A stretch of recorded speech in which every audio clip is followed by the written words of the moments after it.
All right, let me take you to the ENCA Money Desk, and Devon Murugan is on standby. Devon, the big story, Sasol. Yeah, we're seeing a carnage, Tulis, another devastating day for petrochemicals giant Sasol, and its share price losing about 40% of its value today alone. That was just a few hours earlier. It briefly dipped below 30 Rand from 470 Rand for that share price less than a year ago. Look at that graphic. It will show you what happened with the share price over the past year. That's a loss of almost 95% of its value since April last year. Sasol has been under pressure for months, due mainly to its disastrous 200 billion Rand Lake Charles chemicals project that was in the US. The latest oil price crash and stock market slump have taken the share price to new lows. One market watcher suggests Sasol should talk to shareholders about the share price plunge. Price has fallen dramatically, and that has squeezed Sasol into a very, very tight position as well. So here you've got a company where the product that it sells is falling, chemical prices, which it hopes to manufacture in Lake Charles, is also falling, and against that you've got heavy debt. Now the one thing, and please, this is not my view, what the market is saying, what the market price is saying, is that this company is going bankrupt or going insolvent. And that for me is a worry, because I think it needs a response from the company to say we've either got things under control or we haven't got under control.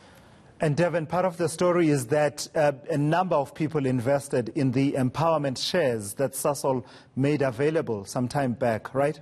Yes, you're quite right, and some concerns over that. Market analysts have flagged the depreciating value of the empowerment shares sold by Sasol. The latest slump has had meaningful impact on unit trusts and exchange-traded funds that include Sasol in their portfolios. Here's David Shapiro again.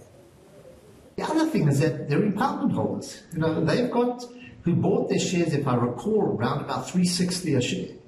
Those shares are 30. So people who were enticed to invest in this business, and they were enticed by Sasol themselves, who made available these shares at 360, now 30 Rand, you know, huge losses there as well, which at the moment are on paper, but it's going to be very, very difficult to explain to them, you know, the path that the company has followed. And we continue with that plummeting theme. Take a look at today's indicators. Another steep slump for the JSE All Share this afternoon. There are broad-based losses in line with what's happening with global markets.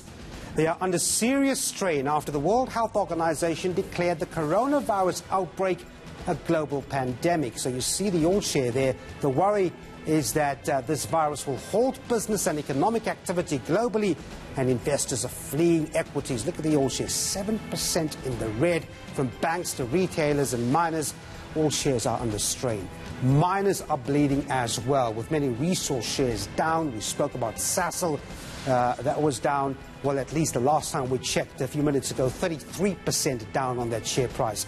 And here's why. The oil price, round about the levels we saw on Monday, when the oil price plummeted after Russia and Saudi Arabia failed to reach an agreement on production cuts. So it stands now at $33.82 a barrel.